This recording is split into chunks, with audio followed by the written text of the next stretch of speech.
शास्त्री बाल विद्या मंदिर, कक्षा 10, विषय विज्ञान, अध्याय 5, दैनिक जीवन में रसायन, भाग 5। तो कल की क्लास में अपन ने कुछ अम्लों के उपयोगों की जानकारी प्राप्त की थी, तो उसी संदर्भ में आगे बात करते हैं। इससे पहले अपन अम्ल और क्षारों के रासायनिक गुणों की जानकारी प्राप्त कर चुके हैं, और इससे पहले अपन ने पढ़ा था अम्ल और क्षारों के गुणों के बारे में जानकारी प्राप्त की थी, और विभिन्न वैज्ञानिकों ने अम्ल और क्षारों को किस प्रकार से परिभाषित किया है, ये सारी जानकारी अपन इस लेसन में प्राप्त कर चुके हैं।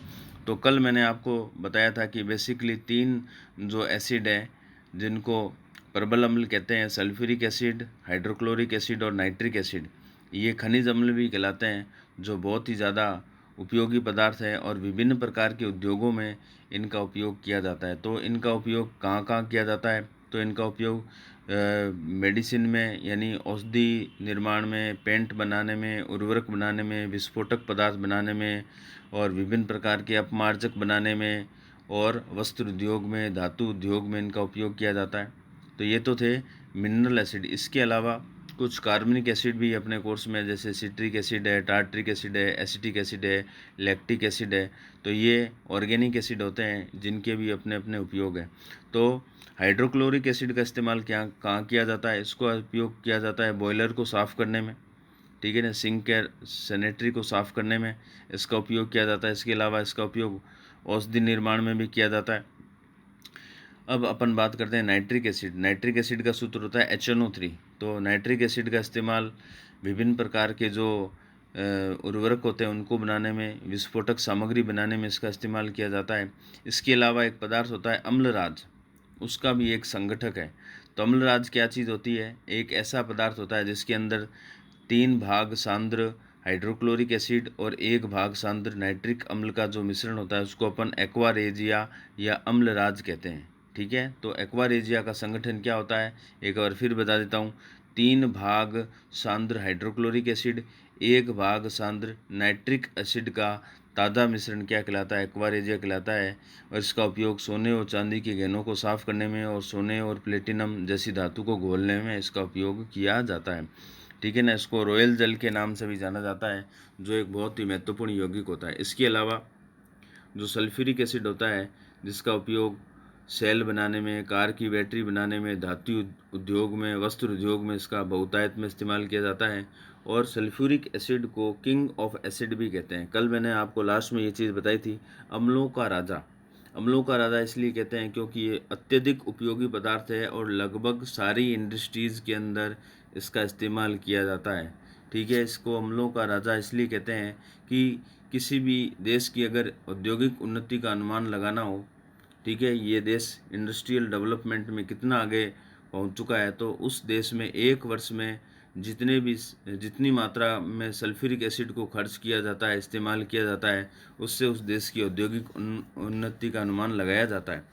इसके अलावा कुछ ऑर्गेनिक एसिड है जिनका भी बहुत उपयोग किया जाता है, जिसमें अपने प्रमुख रूप से एसिटिक एसिड के उपयोग के बारे में पढ़ते हैं। तो एसिटिक एसिड का उपयोग सिरके के रूप में या विनेगर सॉल्यूशन के रूप में इस्तेमाल किया जाता है, जिसका उपयोग अचार, फल इत्यादि के संरक्षण में किया जाता है, परिरक्षण में, यानी फूड प्रिजर्वेटिव के रूप में इसका इस्तेमाल किया जाता है। इसके अलावा एक एसिड और होता है बेंजोइक एसिड। बेंजोइक एसिड भी क्या है, एक खाद्य परिरक्षक का काम करता है, ठीक है। और जो एसिटिक एसिड से जो अपन सिरका बनाते हैं, विनेगर सॉल्यूशन बनाते हैं, जो खाद्य पदार्थों की फ्लेवरिंग में भी इस्तेमाल किया जाता है।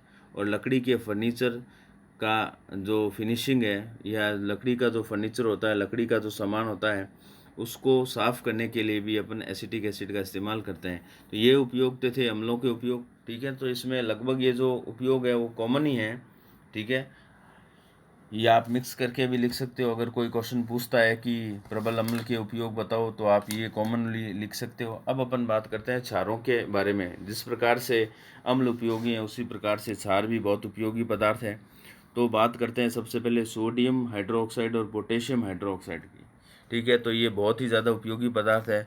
इनका उपयोग साबुन बनाने में, अपमार्जक बनाने में किया जाता है, और धातु उद्योग में, वस्त्र उद्योग में, कागज़ उद्योग में, कांच उद्योग में इनका इस्तेमाल किया जाता है। इसके अलावा जो कैल्शियम हाइड्रोक्साइड होता है जिसका सूत्र होता है CaOH का होल ट्वाइस, जिसको भुजा हुआ चूना भी कहते हैं, अगर किसी खेत की मृदा अम्लीय हो, ठीक है, जिसकी pH 7 से कम हो, अगर उसको उदासीन करना हो तो अपन क्या कर सकते हैं, अपन वहाँ पे बुझे हुए चूने का छिड़काव कर सकते हैं, यानी कैल्शियम हाइड्रोक्साइड का उपयोग अपन वहाँ पे कर सकते हैं।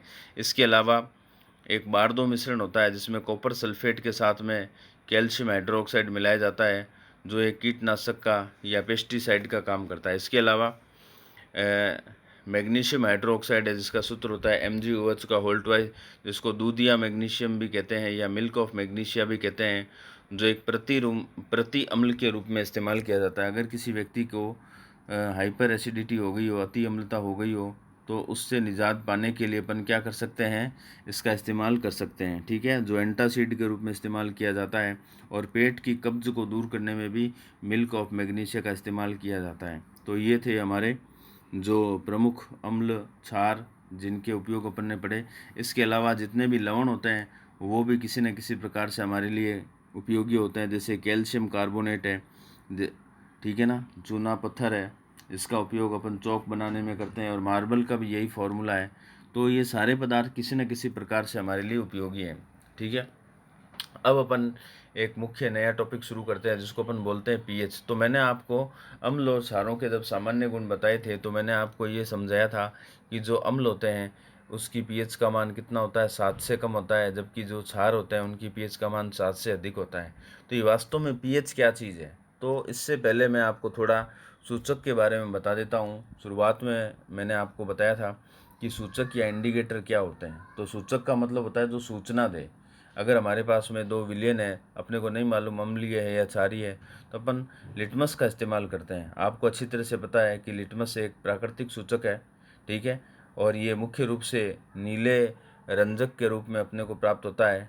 अगर अपन इस नीले लिटमस पत्र को अगर किसी विलयन में डालते हैं, ठीक है ना, अपने को नहीं मालूम है, अगर इसका कलर चेंज हो जाए यानी ये नीले से लाल हो जाए तो अपन ये कह सकते हैं कि दिया गया पदार्थ क्या है, अम्ल है।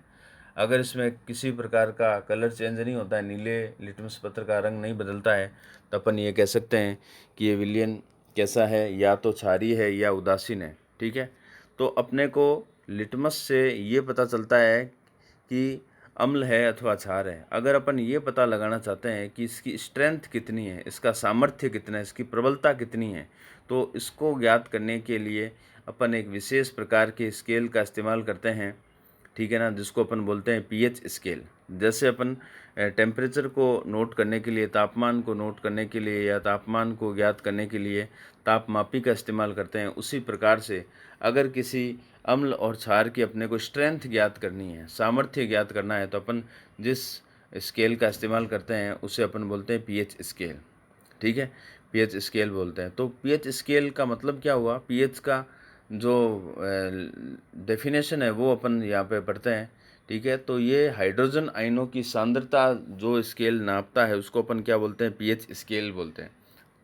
किसी विलयन में हाइड्रोजन आयन कितने हैं, H+ आयन कितने हैं, यानी इनकी कंसंट्रेशन क्या है, उसको ज्ञात करने के लिए जिस पैमाने का या स्केल का जब अपन इस्तेमाल करते हैं तो उस पैमाने को या स्केल को अपन क्या बोलते हैं, पीएच स्केल बोलते हैं। अब जो पीएच ये दे रखा है शब्द अपने को, तो इसमें पी और एच का मतलब क्या है, तो यहाँ पर अपन ये जानेंगे कि पी का मतलब होता है पोटेंज या पुषांश। पोटेंज या पुषांश जो एक जर्मन लैंग्वेज का शब्द है जिसका सामान्य अर्थ होता है शक्ति या पावर, ठीक है। तो पी का मतलब होता है पोटेंज, जो जर्मन शब्द है जिसको हिंदी में पुषांश कहते हैं। अगर इसका अपना अर्थ जानने का प्रयास करें तो जिसका मतलब होता है शक्ति, ये शक्ति का या पावर का सूचक है। और जो पी एच के अंदर एच है उसका मतलब होता है हाइड्रोजन आयन, ठीक है। तो आप ये भी कह सकते हो पावर ऑफ हाइड्रोजन आयन, ठीक है। पी एच का मतलब क्या होता है, पावर ऑफ हाइड्रोजन आयन। अब अपन बात करते हैं कि पीएच पैमाने को किसने खोजा था। तो एक वैज्ञानिक थे जिनका नाम था सोरेनसन। एक वैज्ञानिक थे जिनका नाम क्या था, सोरेनसन। तो पीएच पैमाने की खोज किसने की थी, सोरेनसन नामक वैज्ञानिक ने 1909 में की थी, ठीक है। सोरेनसन नामक वैज्ञानिक ने 1909 में पीएच पैमाने की खोज की थी और पीएच को परिभाषित किया था। तो पीएच की अगर अपन परिभाषा जानना चाहते हैं तो अपन इसको कैसे बताएंगे, तो अपन इसको इस प्रकार से बताएंगे कि किसी विलयन में उपस्थित हाइड्रोजन आयनों की सांद्रता का ऋणात्मक लघुगुणक क्या कहलाता है? पीएच कहलाता है। किसी विलयन में उपस्थित हाइड्रोजन आयनों की सांद्रता का ऋणात्मक लघुगुणक क्या कहलाता है? पीएच कहलाता है। ठीक है, तो पीएच बराबर क्या हो जाएगा? -log10H+। ठीक है, -log10H+। तो कल मैंने आपको एक चीज़ बताई थी, कल से पहले परसों, जब अपन क्या करते हैं कि अम्ल को जल में घोलते हैं तो ये क्या करता है? ये H+ आयन देता है। क्या देता है? H+ ion. तो H+ आयन क्या होते हैं? हाइड्रोजन आयन होते हैं और अत्यधिक क्या होते हैं? क्रियाशील होते हैं। तो अत्यधिक क्रियाशील होने से ये क्या करेंगे? जल से क्रिया करेंगे और जल से अभिक्रिया करके एक विशेष प्रकार के आयन का निर्माण करेंगे। शायद कल भी मैंने इसकी चर्चा की थी। उसको क्या बोलते हैं? हाइड्रोनियम आयन बोलते हैं। उसको क्या कहते हैं? हाइड्रोनियम आयन कहते हैं, जिसका सूत्र होता है H3O+। तो अपन यहाँ पर H+ की जगह क्या लिख सकते हैं? H3O+ भी लिख सकते हैं। हालांकि आप ऊपर जो दे रखा है अपने pH बराबर -log10H+, ये भी लिख सकते हैं। ठीक है, अगर अपने को पता है कि H+ आयन जो है वो जल के अणु से अभिक्रिया करके हाइड्रोनियम आयन में बदल जाते हैं या हाइड्रोनियम आयन का निर्माण करते हैं, तो अपन ऐसा भी लिख सकते हैं कि pH बराबर -log10 और ब्रैकेट के अंदर H3O+, ऐसा भी लिख सकते हैं। ठीक है, अब अपने को ये देखना है कि ये जो pH है वो कैसे वेरी करती है, कैसे चेंज होती है। ठीक है, तो अगर अपन देखते हैं कि हाइड्रोजन आयनों की सांद्रता बढ़ेगी, अगर किसी विलयन की हाइड्रोजन आयनों की सांद्रता बढ़ती है तो उसकी पीएच क्या हो जाएगी? उतनी ही कम हो जाएगी। उसी अनुपात में उसकी पीएच क्या हो जाएगी? लो हो जाएगी। अपने को ये ध्यान में रखना है। ठीक है, अगर मान लो कोई विलयन क्या है? उदासीन प्रकृति का है। उदासीन प्रकृति का है यानी उसकी पीएच का मान कितना होगा? 7 होगा। ठीक है, तो यहाँ पर अपने उदासीन जल के लिए H+ और OH- को क्या बोलते हैं? OH- को हाइड्रोक्सिल आयन बोलते हैं। तो यदि किसी विलयन के अंदर H+ और OH- आयनों की सांद्रता बराबर है, ठीक है, सांद्रता कितनी है? 1 × 10⁻⁷ मोल प्रति लीटर है, तो उसकी पीएच कितनी होगी? तो उसकी पीएच होगी 7। यानी अपन ये कह सकते हैं कि अगर कोई विलयन है और उसकी पीएच का मान 7 है तो वो क्या होगा? विलयन उदासीन होगा, ना अम्लीय होगा ना क्षारीय होगा, क्योंकि इस कंसंट्रेशन पर H+ और OH- आयनों की सांद्रता क्या है? बराबर है। ठीक है, और एक बात और गौर करने लायक है कि किसी भी विलयन की पीएच को एक संख्या के रूप में निरूपित किया जाता है। ठीक है ना, जो सोरेनसन ने पीएच स्केल को प्रोवाइड करवाया ना, तो इसके अंदर एक स्केल में क्या होता है? जैसे अपने सामान्य स्केल होता है फुट्टा, जिसको अपन बोलते हैं। ठीक है ना, पटरी जिसकी सहायता से अपन रेखा खींच सकते हैं, लाइन खींच सकते हैं। ठीक है, तो उसी प्रकार से जो पीएच स्केल है उसके अंदर भी नंबरिंग होती है, मार्किंग होती है। तो पीएच स्केल कहाँ से शुरू होता है? 0 से 14 तक होता है। 0 से 14 तक होता है, और उसका जो 7 बिंदु है, 7 नंबर जो है पॉइंट, ये उदासीन बिंदु कहलाता है। ठीक है ना, तो ये भी आपको बताया कि यदि किसी विलयन की पीएच कितनी होती है? 7 होती है, तो उस विलयन की प्रकृति कैसी होगी? उदासीन होगी। ठीक है ना, वो न्यूट्रल होगा, ना अम्लीय ना क्षारीय। ठीक है, तो पीएच पैमाना कहाँ से शुरू होता है? 0 से 14 तक, और 7 जो मिड पॉइंट है वहाँ पर H+ और OH- आयनों की सांद्रता बराबर होने की वजह से विलयन की प्रकृति कैसी होगी? उदासीन, ना अम्लीय ना क्षारीय। ठीक है, और अपन ये चीज़ और देखते हैं कि अगर आप 7 से 0 की तरफ आते हो, ठीक है, तो 7 से 0 की तरफ आने पर क्या होगा? पीएच का मान घटेगा, कम होता जाएगा, घटेगा। ठीक है, और 7 से जब अपन 14 की तरफ जाते हैं तो पीएच का मान बढ़ेगा। तो अपन ये देखते हैं कि 7 से 0 की तरफ जाएंगे तो हाइड्रोजन आयनों की सांद्रता में बढ़ोतरी होगी, और 7 से 14 की तरफ जाएंगे तो हाइड्रोक्सिल आयनों की सांद्रता में क्या होगी? बढ़ोतरी होगी। 7 से 14 जाने पर अपने ये देखेंगे कि पदार्थ के क्षारीय गुणों में वृद्धि हो रही है, जबकि 7 से 0 की तरफ जाएंगे तो पदार्थ के अम्लीय गुणों में वृद्धि होगी। जिस पदार्थ की जितनी पीएच कम होगी वो उतना ही क्या होगा? अम्लीय होगा, और जिस पदार्थ की जितनी पीएच ज़्यादा होगी वो विलयन क्या होगा? उतना ही ज़्यादा क्षारीय होगा। ठीक है, तो ये पीएच की रेंज है, यानी पीएच स्केल है। परीक्षा में अगर पूछा जाए तो अपने को इस प्रकार से ड्रॉ करना है, इसको पेंसिल से बनाना है। ठीक है, और 7 वाले बिंदु को अपन क्या बोलेंगे? उदासीन बिंदु, ना अम्लीय है ना क्षारीय है, ये न्यूट्रल है। अगर अपन 7 से 14 के बीच में देखेंगे तो इसको अपन बोलेंगे क्षारीय, और 7 से 0 की ओर अपन जाएंगे तो इस रेंज को अपन क्या बोलेंगे? अम्लीय रेंज बोलेंगे। ये अपने को ध्यान में रखना है। ठीक है, और आगे देखते हैं कि ये स्ट्रेंथ को नापने के लिए अपन क्या करते हैं, देखते हैं कि हाइड्रोजन आयन की अगर कंसंट्रेशन ज़्यादा है तो पदार्थ क्या होगा, अम्लीय होगा। अगर हाइड्रोक्सिल आयनों की सांद्रता ज़्यादा है तो पदार्थ क्या होगा, क्षारीय होगा। तो ये आपने ये दे रखा है, पीएच जो रेंज है वो दे रखी है, तो इसको अपन देखते हैं। ये कहाँ से कहाँ तक है, 0 से 14 तक है। अब जो शुद्ध जल होता है यानी आश्वित जल होता है उसकी पीएच कितनी होती है, 7 होती है, ठीक है। अब कुछ ऐसे पदार्थ हैं जिसकी जो पीएच क्या होती है, कम होती है, यानी उनकी पीएच अम्लीय है। वो कौन कौन से हैं, हाइड्रोक्लोरिक एसिड है, जठर रस है, दूध है, दही है, नींबू का रस है, संतरा है, टमाटर है। तो ये विभिन्न पदार्थ हैं, इसकी पीएच क्या होगी, 7 से कम होगी, ये रेंज है एक, ठीक है। अब इसके अलावा कुछ ऐसे पदार्थ हैं जैसे सोडियम हाइड्रोक्साइड। सोडियम हाइड्रोक्साइड का सामान्य नाम क्या होता है, कल मैंने आपको बताया था।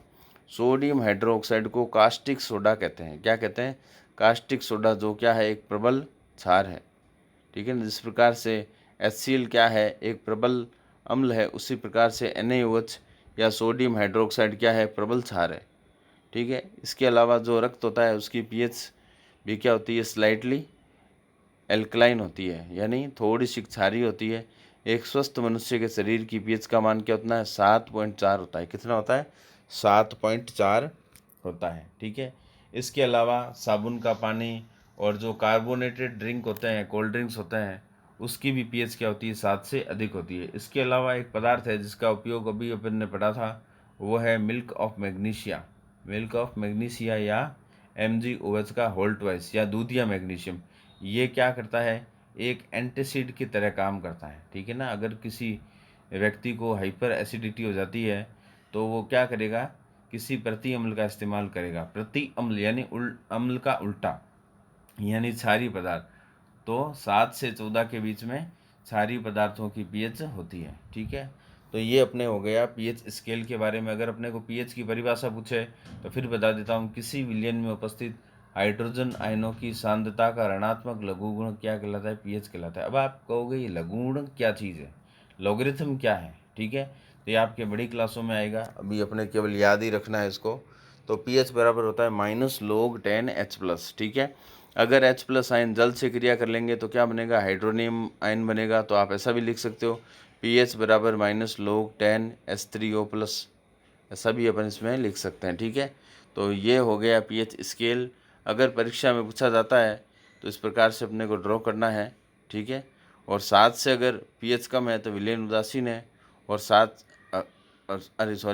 अगर पीएच 7 से कम है तो विलयन अम्लीय होगा, ये हमेशा ध्यान रखना है, ठीक है। अगर विलयन क्या है, 7 है, उसकी पीएच का मान 7 है तो विलयन कैसा होगा, उदासीन होगा। अगर 7 से अधिक है, चाहे 7.1 हो, चाहे 7.2 हो, चाहे 7.3 है, तो विलयन कैसा हो जाएगा, क्षारीय प्रवृत्ति का हो जाएगा, ठीक है। तो ये हो गया आपके पीएच स्केल के बारे में। अब एक जो स्वतंत्र टॉपिक है जिसमें अपने को ये पूछा है कि पीएच का दैनिक जीवन में क्या महत्व है। तो सबसे पहले अपन बात करते हैं कि क्या इम्पोर्टेंस है। तो पहला है पेट की अम्लता। तो कल आपको बताया था, अभी भी बताया था कि हमारे जो आमाशय है, पेट जिसको अपन बोलते हैं, ठीक है ना, स्टोमक, वो हाइड्रोक्लोरिक एसिड का स्रावन करता है जो भोजन को पचाने में मदद करता है। परंतु ये कभी कभी किसी भी कारणवश अधिक मात्रा में स्रावित हो जाता है तो पेट में दर्द और जलन का अनुभव होता है, जिसको अपन क्या बोलते हैं, अपन उसको बोलते हैं अति अम्लता बोलते हैं, हाइपर एसिडिटी बोलते हैं, ठीक है। तो इससे निजात पाने के लिए अपन क्या करते हैं, एक एंटासिड का इस्तेमाल करते हैं, एक दुर्बल क्षार का इस्तेमाल करते हैं, ठीक है ना, जिसका सूत्र है MgOH का होल ट्वाइस यानी दूधिया मैग्नीशियम।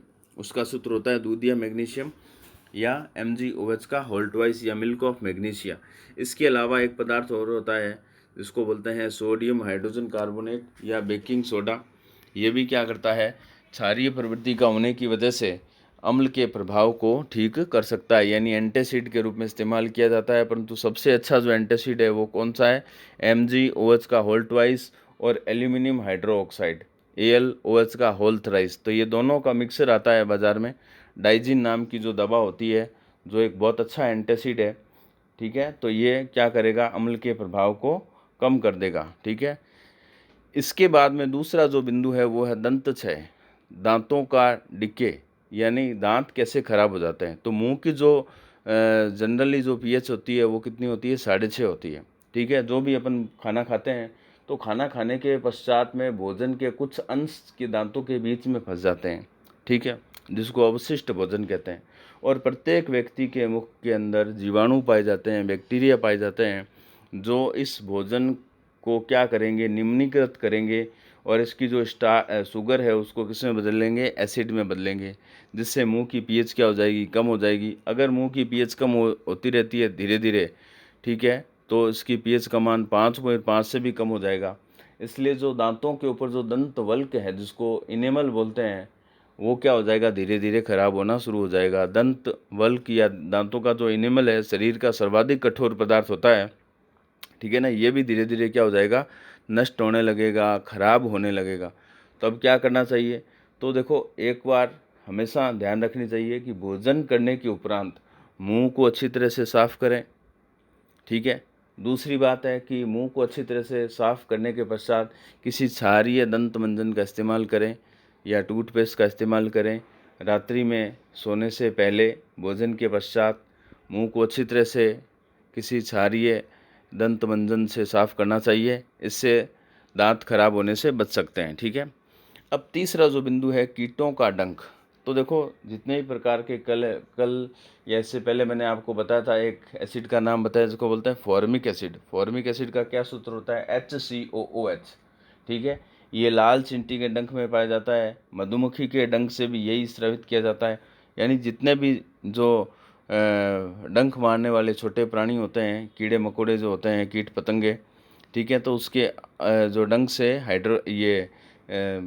फॉर्मिक एसिड स्रावित होता है, ठीक है ना। जो फॉर्मिक एसिड अगर हमारे स्किन में लग जाए तो वहाँ पे दर्द होगा, जलन होगी, खुजली होगी और वहाँ पे सूजन उत्पन्न हो जाएगी, क्योंकि एसिड के प्रभाव से ऐसा हमारी त्वचा पे नुकसान होता है, ठीक है। तो अब क्या करें, अगर कोई लाल चींटी या मधुमक्खी हमारे शरीर के किसी भी अंग को काट ले और अम्ल को छोड़ दे, उसके अंदर डंक मार दे, तो वहाँ पे दर्द और जलन उत्पन्न हो जाती है। तो इसको कम करने के लिए अपन क्या करेंगे, उस प्रभावित अंग पर क्षारीय पदार्थ बेकिंग सोडे के घोल का इस्तेमाल करेंगे, ठीक है ना। क्षारीय पदार्थ बेकिंग सोडे के घोल का इस्तेमाल करेंगे। इसको बोलते हैं सोडियम हाइड्रोजन कार्बोनेट, या इसको बोल सकते हैं सोडियम बाइकार्बोनेट भी कह सकते हैं। इसके घोल को लगाने से हमने इस अम्ल के प्रभाव से क्या मिलती है, राहत मिलती है, ठीक है। तो कीट पतंगों के जो डंक में कौन सा अम्ल पाया जाता है, फॉर्मिक एसिड पाया जाता है। और इस अम्ल के प्रभाव को दूर करने के लिए अपन क्या करेंगे, एक क्षारीय लवण का इस्तेमाल करेंगे जिसका नाम है बेकिंग सोडा या सोडियम हाइड्रोजन कार्बोनेट, जिसका सूत्र होता है NaHCO3, या इसको सोडियम बाइकार्बोनेट भी कह सकता है। इसके घोल का इस्तेमाल करने से अपने को राहत प्राप्त होती है। इसके अलावा एक ज्वलंत बिंदु और है, एक वातावरण से पर्यावरण से संबंधित चीज़ है, वो है अम्लीय वर्षा या एसिड रेन। अम्लीय वर्षा क्या चीज़ होती है, तो इसको समझने के लिए अपने को वायु प्रदूषण को समझना होगा। तो वायु में नाइट्रोजन और सल्फर के जो ऑक्साइड होते हैं, जो जलवाष्प से क्रिया करके सल्फ्यूरिक एसिड और नाइट्रिक एसिड बनाते हैं। अब जब ये पानी के अंदर घुल जाता है और वर्षा के रूप में बरसता है तो अपन उसको बोलते हैं एसिड रेन। एसिड रेन का प्रभाव सजीव और निर्जीव दोनों में होता है, सजीव और निर्जीव दोनों में होता है, ठीक है। अगर एसिड रेन वाली वर्षा होती है तो खेत की जो मिट्टी होती है, खेतों की जो मृदा होती है, उसकी पीएच क्या हो जाती है, कम हो जाती है, मृदा अम्लीय हो जाती है और ऐसी मृदा में फसलों को उगाना आसान नहीं होता है, ठीक है। इसी प्रकार से अगर मान लो ऐसा पानी किसी जलाशय में चला गया, जल स्रोत में चला गया, तो वहाँ पर रहने वाले जीव जंतु, पेड़ पौधों का जीवन भी इससे संकट में आ जाता है। यानी पूरे इकोलॉजिकल सिस्टम को या पारिस्थितिक तंत्र को प्रभावित करता है, ठीक है। तो इसके अलावा ये भवनों को, पुलों को, इमारतों को, स्मारकों को भी नुकसान पहुँचाता है, ठीक है ना। तो ये एसिड रेन बहुत खतरनाक है जो वायु प्रदूषण के कारण होती है। अगर अपन वायु प्रदूषक को नियंत्रित कर लेंगे, यानी कल कारखानों से निकलने वाला जहरीला धुआं, वाहनों से निकलने वाला जहरीला धुआं, इस पर अगर अपन ने नियंत्रण रख लिया तो अपन अम्लीय वर्षा को कम कर सकते हैं, ठीक है। वैसे वर्षा का जल शुद्ध माना जाता है, इसके अंदर हल्की मात्रा में कार्बोनिक एसिड होता है, परंतु नाइट्रोजन और सल्फर के जो ऑक्साइड हैं, अगर वर्षा के जल में उपस्थित है, ठीक है, और वो जलवाष्प से क्रिया कर लेते हैं तो ये एसिड रेन के रूप में बरसते हैं, जो एक भीषण समस्या का रूप ले सकती है। ठीक है, इसके बाद में अपन बात करते हैं मृदा की पीएच के बारे में। तो देखो, अपन पीएच को ज्ञात करके किसी पर्टिकुलर स्थान पर की मृदा की प्रकृति को जान सकते हैं और अपन ये डिसाइड कर सकते हैं कि इस मृदा में कौन सी फसल बोना चाहिए, किसको नहीं बोना चाहिए, कौन से फर्टिलाइज़र का इस्तेमाल कितनी मात्रा में कब करना चाहिए। अगर अपन मृदा की पीएच की जांच करवा लेते हैं तो अपने को ये पता चल जाता है कि हमारी मृदा की प्रवृत्ति कैसी है। अगर अपन उसका उचित उपचार करेंगे तो हम अधिक अच्छी फसल को प्राप्त कर पाएंगे। ठीक है, तो आज की क्लास में अपन ने पीएच के बारे में, अम्ल और क्षारों के उपयोगों के बारे में और पीएच का दैनिक जीवन में क्या महत्व होता है ये पढ़ा। कल अपन पढ़ेंगे कि दैनिक जीवन के अंदर जो मुख्य उपयोगी पदार्थ हैं वो कैसे बनते हैं और उनके क्या क्या उपयोग हैं, तो इसकी जानकारी अपन प्राप्त करेंगे। आज की क्लास में इतना ही। Thank you.